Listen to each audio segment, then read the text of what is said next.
자, 2부는 오늘 여의도 새신사 준비되어 있습니다.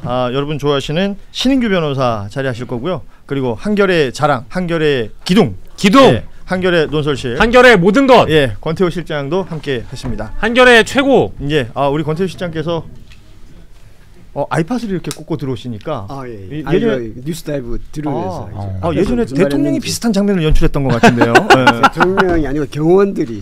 그래요. 예, 알겠습니다. 예, 신인규 변호사 오늘 헤어 잘 됐네요. 반갑습니다. 네, 안녕하세요. 엄마 시대의 신인규입니다. 예, 그리고 우리 권태호 실장도 인사 좀 해주시죠. 예, 안녕하세요. 네, 자, 우리 신인규 변호사가 최근에 이번 주부터죠? 새벽 6시부터 하는 방송. 이제 그 김민석 총리께서 새벽 총리가 되시겠다고 하셨는데 전 이제 새벽 방송을 시작을 했습니다. 무려 3시간짜리 방송을 합니다. 6시부터 9시까지. 9시까지. 방송 제목이 뭐죠? 신인규의 엄마 시대라고요. 엄마 시대? 예. 뭐 엄마 부대하고 관련이 있는 겁니까? 엄마 시대를 진행하는 아빠 앵커입니다. 아빠 앵커. 도대체 컨셉을 모르겠는데. 아니, 엄마라는 이름 자체가 굉장히 그렇죠. 포근하고 따뜻하고 또 엄마 밥이라는 게 아침부터 이렇게 또 먹여주시기도 하고 딱 아침에 일어나면 다 차려져 있잖아요. 이제 그런 걸 연상하기 위해서 그 엄마가 등짝 때리면서 깨우잖아요. 아침에. 그렇죠. 그 느낌도 있는 거네요. 네. 우리 신인규 변호사가 하는 엄마 시대도 많이들 애청해 주시면 고맙겠습니다. 자, 오늘 2부 여의도 새신사 뭐 여러 이야기들이 계속 겹치고 많이들 나오고 있습니다만 그 중에서도 이진숙 방통위원장 이야기도 좀 해야 될 것 같고요. 그리고 국민의힘 지금 뉴스의 마지막에 107석의 야당이니까 다루어지긴 합니다만 사실 이 내용 들여다보고 있으면 많은 분들이 한심하다. 그러니까 대부분의 언론에서도 오피니언란의 사설이나 등등을 통해서 이 국민의힘이 쇄신 혹은 개선의 의지가 있느냐 이런 식의 비판들이 많은 상황이거든요. 그 얘기부터 오늘 좀 해보도록 하겠습니다. 우리 권태호 실장께서도 관련 기사를 쓰셨던 것 같은데 국민의힘은 어떻게 되는 겁니까 앞으로? 국민의힘은 8월 19일인가요? 전당대회를 할 거고요. 혁신위는 거의 뭐 좌초된 거고요. 그리고 8월 19일날 전당대회에서는 이거 함부로 예언하면 안 되는데 김문수 후보가 대표가 되지 않을까 생각되고요. 그리고 김문수 후보가 대표가 되면 이제 혁신위를 이렇게 강력한 혁신위를 꾸리겠다라고 하겠죠. 또 혁신이에요? 뭐 혁신이 뭐 하고 하면서 거기서 아마 이제 김문수 후보가 상대적으로 이제 도덕적 또는 개인 비리 이런 데서는 조금 상대적으로 자유로우니까 그 부분을 세게 내세울 수도 있습니다. 세게 내세울 수도 있는데 어차피 국민의힘에서는 지금 당권 경쟁은 내년이죠. 내년 지방선거 이후에 이제 본격화되는 거고 그 이전은 다 전초전이니까 아마 지금 핵심 친윤들은 그런 생각할 겁니다. 지금은 대표가 누가 돼도 큰 상관없고 이제 한동훈만 아니면 된다. 뭐 이제 그런 정도로 이제 핸들링을 하고 있지 않을까 그렇게 추정해 봅니다. 그러니까 구도 자체가 어디서 많이 본 구도일 겁니다. 안철수 그 전 혁신위원장이 전당대회 나가겠다고 선언을 하면서 일단 지금 후보 자체가 김문수, 안철수, 한동훈 뭐 기타 등등 이렇게 되지 않겠어요? 근데 나경원 의원도 이름 넣어줘요. 죄송합니다. 넣지 말고. 죄송합니다. 네, 나경원 후보도 나올 수 있겠죠. 근데 지난 대선 경선 때 봤던 그림처럼 이제 이 계엄과 선을 긋고 싶어하는 쪽과 여전히 그것을 뭐 연장이라고 보긴 좀 어렵습니다만 그래도 친윤과는 가까운 주자들이 분명히 있단 말이에요. 이 사람들과의 대결인데 룰 자체가 일단 다르잖아요. 여론 150-50 했던 지난 대선 경선과는 다르게 80대 20이다 보니까 안철수라든지 한동훈 같은 분들의 경우에는 이미 당내에서 당원들의 지지를 받기가 어려운 후보들인데 이 선거에서 승리할 수 있을까라는 거에 대한 아마 그 예상도 본인들 스스로 좀 전 하고 있을 거라고 좀 개인적으로 보고 있어요. 전 뭐 그 당 출신의 인물의 이야기를 듣는 게 좋지 않겠습니까? 왜 이래요 여기? 그 동과 서가 손을 잡을 수가 없고요. 그리고 전쟁과 평화를 동시에 이룰 수가 없듯이 그러니까 지금 국민의힘에서 내란에 찬성하는 사람들과 또 내란에 반대하는 사람들 이 같이 갈 수가 없는데 같이 가려고 하니까 이런 괴리가 생기는 거거든요. 그러니까 사실은 한 지붕 두 가족이라고 표현을 하는 게 오히려 정직한 표현인데 아마 이제 그 당이 가지고 있는 그 기득권을 놓고 서로 이제 계속 충돌만 하고 있는 이런 상황입니다. 제가 국민의힘을 떠난 게 벌써 오래됐어요. 2023년도 제가 10월 25일에 탈당을 윤석열 정권에서는 제가 1호로 했었는데 그때보다 지금 더 심각합니다. 근데 제가 그때 탈당을 고민할 때 10월 24일에 고민하고 25일에 탈당한 게 아니고 한 1년여 정도를 제 나름대로 소송도 하고 별의별 짓을 다 한 다음에 10월 25일 날 제가 탈당을 한 거였는데 지금 벌써 2년이 더 지났고 더 심각해지지 않았습니까? 근데도 지금 구성원들이 어떤 특단의, 저는 특단의 조치라고 한다면 이제 국민의힘은 발전적 해체 외에는 달리 방법이 없거든요. 근데 여기서 뭐 코마 상태니 뭐 진단했다가 또 진단하신 의사 선생님 지금 또 8분 만에 또 철회하시고 철수하시고 이게 안 되는 걸 지금 붙들고 있다. 근데 이렇게 되면 어떻게 되느냐? 뭐 붙들고 가면 이제 시간이 해결해 준다 그러잖아요. 시간이 해결해 주는 건 이제 국민의힘의 소멸입니다. 결국에는 이제 자민련이 우리가 없어졌잖아요. 자민련이 이제 역사 속에 그늘로 사라졌듯이 이제는 국민의힘이 정말 이제 국민들의 심판이 한 3번만 거듭되면 소멸된다고 저는 보거든요. 그래서 앞으로 존속할 기간이 이대로 가면 전 5년 정도밖에 남지 않았다. 5년 뒤에는 사라질 겁니다. 자, 그 말씀해 주셨지만 안철수 혁신위원장이 내정됐다가 비대위에서 공식적으로 발표하고 8분 만에 본인이 사퇴를 하게 됩니다. 이 일련의 과정 속에서 그러니까 뭐 이 국민의힘 지금 환자다, 내가 메스 들고 수술하겠다라는 얘기까지 했었고, 그런데 본인이 원하는 그 쇄신안, 인적 쇄신, 그리고 또 혁신위원들의 구성, 이런 것들이 그러니까 들어지지 않았다라는 것이죠. 그러면서 그 지난 대선 기간에 후보 강제 교체 당시에 책임이 있었던 두 인물이라고 표현했었는데 이번에 지금 뭐 쌍권 이렇게 표현이 다 되고 있는 상황이고, 권성동, 권영세 두 사람을 뭐 청산하지 않으면 안 된다라고 얘기했는데 그게 안 들어졌고, 그리고 혁신위원을 구성하는 과정에서도 본인이 원하는 인물들은 안 뽑고 자신도 모르는 사이에 다른 사람들이 구성이 됐고, 적어도 해서는 안 된다고 생각하는 윤석열 대통령실 당시에 근무 이력이 있는 이재성 여의도연구원 부원장 같은 경우에는 빼야 된다고 그랬는데 또 넣어져 있고, 이런 내용들 때문에 지금 이 판이 벌어졌습니다. 그리고 나서 안철수 의원이 얘기한 건 당대표 출마예요. 앞서도 얘기하셨지만 너무 기시감이 있지 않습니까? 이거 분명히 언제 봤던 장면이에요. 그러니까 지금 국민의힘에 대해서 그럼 어떤 기대를 해야 되느냐라는 분들이 많습니다. 뭐 지금 우리 신인규 변호사가 발전적 해체라는 표현을 했는데, 그 권철 시장께서는 이 부분에 대해서는 어떻게 평가하시는지, 해체와 재창당 이런 것들이 뭐 좀 뭐랄까 순조롭게 진행이 될까요? 이게 지금 그 연명치료 비슷하게 이게 조금씩 소멸하는 과정을 밟을 것 같고요. 지금 이제 안철수 위원장, 혁신위원장을 이제 딱 사퇴한 거는 이게 양비론이 논평에서는 좋지는 않은 건데 이거는 일단 명분은 형식적 외형적 명분은 안철수 위원장한테 있는 거죠. 안철수 위원장이 쌍권을 제명해라, 그 아주 정당한 요구고요.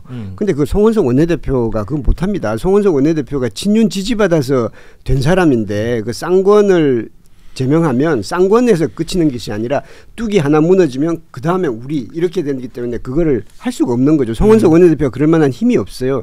그리고 두 번째는 이제 이재성 부원장을 이제 넣은 거를 이제 문제 삼았는데, 이것도 아마 친윤 쪽 입장에서 보자면 최형두, 호준석은 지도부에 가깝긴 하지만 그래도 개혁적인 인물이고 이제 합리적인 인물이고, 송경택은 정말 몇 안 되는 친한계고, 그리고 김효은은 친한계고, 그러면 우리도 이 정도는 이게 당뇨, 이게 국민의힘은 당뇨가 힘이 꽤 세기 때문에 이 정도는 넣어서 우리가 또 연락도 하고 뭐 이렇게 적당히 브레이크도 걸고 이 정도는 되는 거 아니야라고 이렇게 쉽게 생각했을 것 같고요.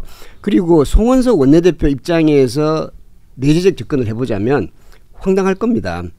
왜냐하면 이게 뭐 메스를 들이대겠다, 악성 종양이다. 그럼 원래 수술을 하려면 수술 서약서를 받습니다. 환자 가족한테. 동의서 받죠. 그래, 동의서를 받죠. 그러면 내가 메스를 들이댈 테니까 이게 친윤은 제거해야 되겠다 라고 얘기를 해야 되는데 그때는 아무 얘기가 없었다는 거잖아요. 그러니까 동의서 안 받고 지금 바로 시술 들어가려고 그렇죠. 그러니까 지금 놀란 거잖아요. 그렇죠. 그래 주말에 가서 이제 막 얘기를 했다는 건데, 요거는 정확하지 내가 아직 완전히 취재를 못했습니다만은, 예를 들면 주말에 안철수 위원장이 친윤 제거하고 그리고 이거 이게 내가 원하는 사람 자기 원하는 사람 2명 못 받아들였잖아요. 이재용 강동을 당협위원장, 박은식 전 비대위원. 예. 비대위원 그거 안 받아들이면 나 안 해. 라고 했으면 발표 못 했을 겁니다. 근데 그때 안철수 위원장이 얼마만큼 세게 얘기했는지 모르겠는데 송원석 원내대표 말로는 사퇴나 전당대회 얘기가 없었다. 그래서 이제 9시 40분에 이렇게 발표를 한 거 아니에요? 혁신위원 발표를 딱 했잖아요. 20분 뒤에 안철수 위원장이 사퇴. 예. 이 송원석 원내대표 입장에서 보자면 안철수 위원장의 말은 전부 다 정당하고 정당한 주장이긴 합니다만 완전 뒤통수를 맞은 걸 겁니다. 이러려면 미리 얘기를 해야지. 이거는 완전히 본인이 전당대회를 가기 위한 명분을 쌓기 위해서 이렇게 한 거 아니냐라는 의심을 할 수밖에 없는 그러니까 거죠. 이제 마지막 말씀이 딱 맞는 것 같아요. 그러니까 이제 안철수 의원 입장에서 보자면 저는 뭐 안철수 의원을 선하게 보지도 않고 악하게 보지도 않는 이제 그 스탠스에서 말씀을 드리면 일단은 약간의 성대모사를 좀 넣어주면 예, 제가 그 혁신위원장을 받았는데요. 사실은 당대표가 더 나가고 싶습니다. 그래서 제가 울고 싶은데 뺨 좀 때려달라고 했습니다. 이렇게 해드릴까요? 예. 요 논평은 이걸로 마무리하겠습니다. 완벽하네요. 예.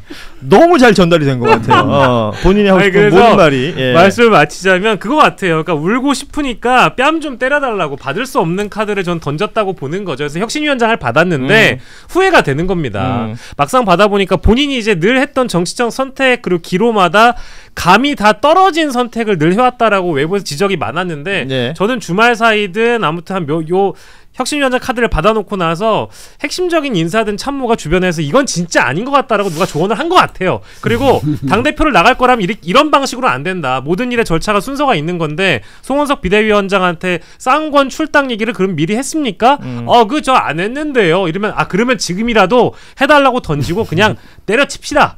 그게 더 낫다라는 아마 선택을 한 게 아닌가 싶어요. 아니 그래서 저는 이 일련의 뉴스들을 보면서 제일 좀 딱 들어왔던 단어가 하나 있어요. 전권. 혁신위가 전권을 가질 줄 알았다. 그러니까 안철수 의원이 그런 얘기를 했거든요. 혁신위가 만들어진다고 하더라도 전당대회까지잖아요. 한 달 남짓이에요. 그 전권이라는 게 과연 무엇이었을까?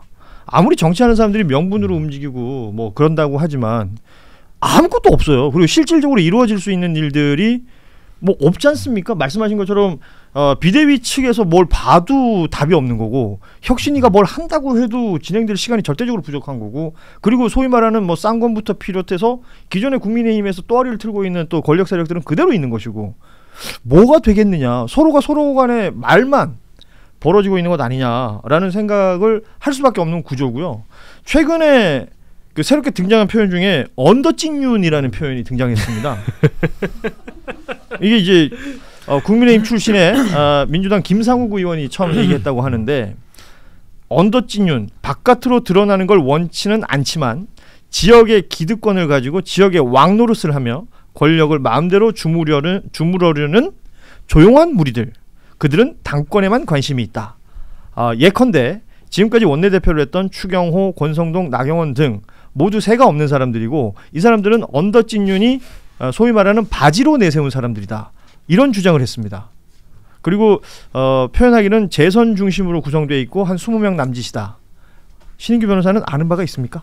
근데 언더찐윤이 누군지 다 아실 거예요. 왜냐하면 너무나도 명확하거든요. 그러니까 결국에는 유명한 정치인들 빼면 그 사람들 바지라고 치고 예. 그럼 뭐 강원도 이양수 의원 같은 사람이라든지 실명만 얘기해도 되는 거예요? 네, 아니 뭐 언더찐윤 제가 그냥 추측하는 겁니다. 예. 그 초재선 뭐 재선 3선 의원들이 뻔하기 때문에 내지는 TK 쪽으로 치면 뭐 주호영 의원 같은 분이겠죠. 예. 그런 분 내지는 뭐 울산으로 치면은 그 박성민 의원 예. 같은 분들 아니 이분들이 계속 얘기해줘요. 아니 뭐 전가 이런 분들 나열하면 그냥 국민의힘 의원들의 거의 107명 중에 한 이런 부류들이 한 60에서 70명 될 겁니다. 그렇습니다. 제가 볼 때. 근데 그분들이 항상 원내대표 뽑으면 믿는 사람 되고 늘 그렇게 해왔어요 지금까지. 그리고 송원석 원내대표가 받은 표가 60표. 아니 그러니까요. 그러니까 저는 제가 참 뭐 안철수 의원 내지는 국민의힘에다가 하고 싶은 얘기는 결국 이건 안철수의 투정과 욕망에 불과한 하나의 해프닝인 거예요. 이번 사건은. 왜냐하면 생각해 보십시오.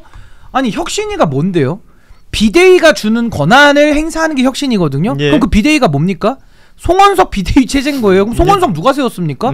아니 저도 아는데 그 언더찐윤이라는 거를 뭐 익명으로 얘기하면 안철수 의원 안에서 모릅니까? 아니, 내부에 있으면 더 잘할 거 아니에요. 의원총회도 들어가고 네. 항상 본인의 동료들 아닙니까? 그럼 한번 여쭤보시죠, 안 의원한테. 옆에 계신데요. 예? 저그 모르고 받으셨어요? 이름이 뭐더라? 눈을 감고. 예, 그 박인규 씨 뭐라고 물어봤습니까?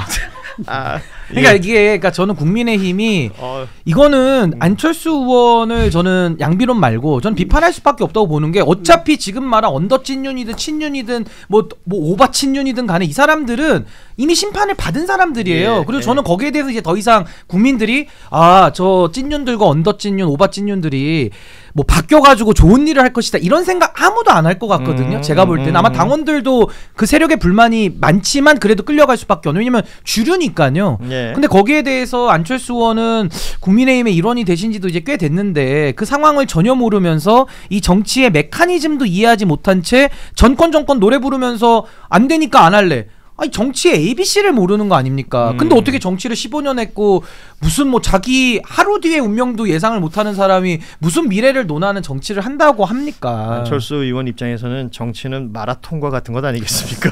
그러니까 저는 진짜 안철수 의원이 당도 많이 옮기셨잖아요. 그러니까 그 당적 옮긴 게 문제가 아니라 노무현 대통령도 당적이 여러 개 있어요. 근데 그걸 누구도 비판 안 합니다. 지역주의에 도전했던 당적 변경이고 뭐 민자당 깨지면서 이렇게 온 건데 안철수 의원은 다르죠. 뭐 삼지대 하겠다면서요. 양당 비토를 10년 이상 해오지 않았습니까? 근데 결국에는 새정치로 양당 비토를 10년 정도 해오면서 국민의당도 2번이나 만들어서 한 번은 녹색, 한 번은 주황색 칼라. 그 주황색은 또 이준석 의원님 쓰고 있죠. 그러니까 그렇게 10년을 해왔다가 결국 마지막에 정착한 게 국민의힘이고 윤석열 만들었고 윤석열 집권 내내 아무 말도 못했고 그러다가 결국엔 내란 다 터지고 나니까 조금 뭐 탄핵에 찬성한다 이 얘기해놓고서는 결국 내란 정권의 뭐 2인자라고 할 수 있는 김문수 그 후보에 대해서 대선 때 가장 열심히 뛰었어요.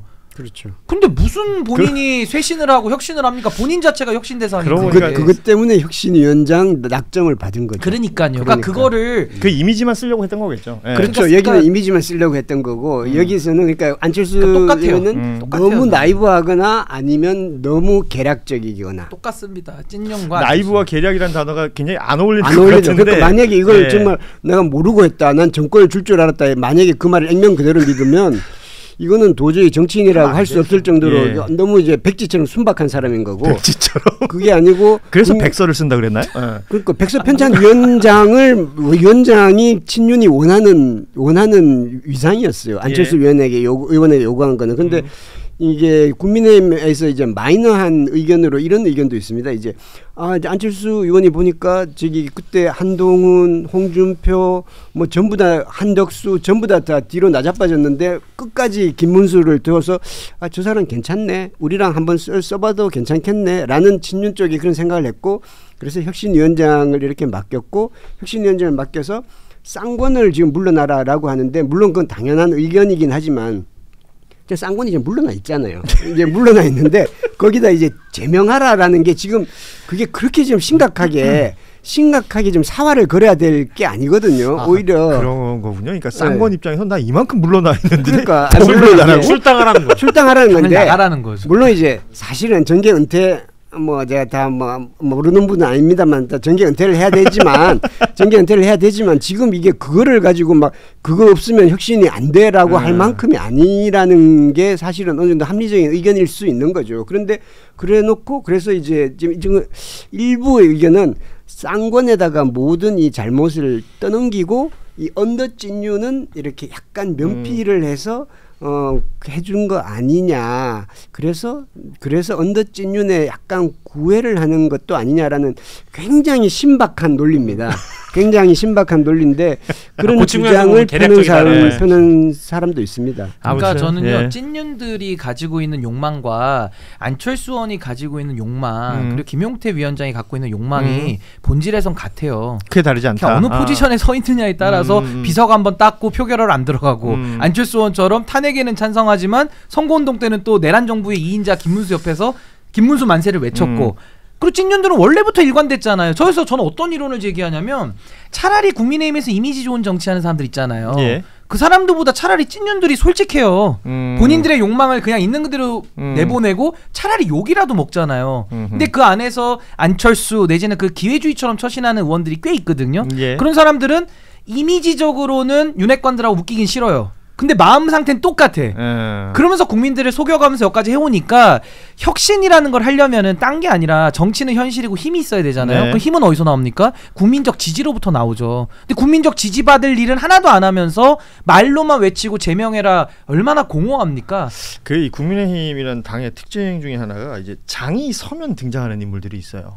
그리고 장이 안 섰을 때 아까 언더진윤이라고 표현했지만 물 밑에서 자신의 세력들을 관리하는 사람들이 있고 이게 국민들하고는 완전히 괴리돼 있는 정치 행위를 하거든요. 그렇죠. 그러다가 선거철이 되면 또 기가 막히게 이들이 조합을 이뤄냅니다. 뭐 지금은 그렇지 않다고 평가를 합니다만 지지난 선거 때까지는 이런 표현 많이 썼어요. 그래도 국민의힘이 선거는 잘해. 이런 표현 진짜 많이 썼단 말이죠. 예전에. 예. 2022년 전까지. 그렇죠.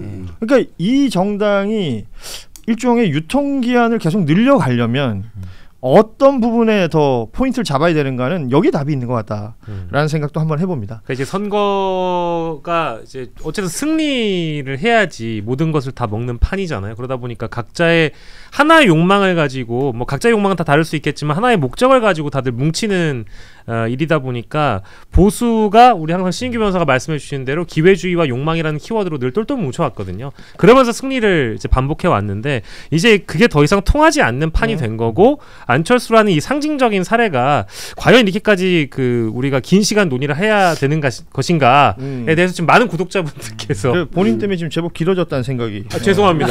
예.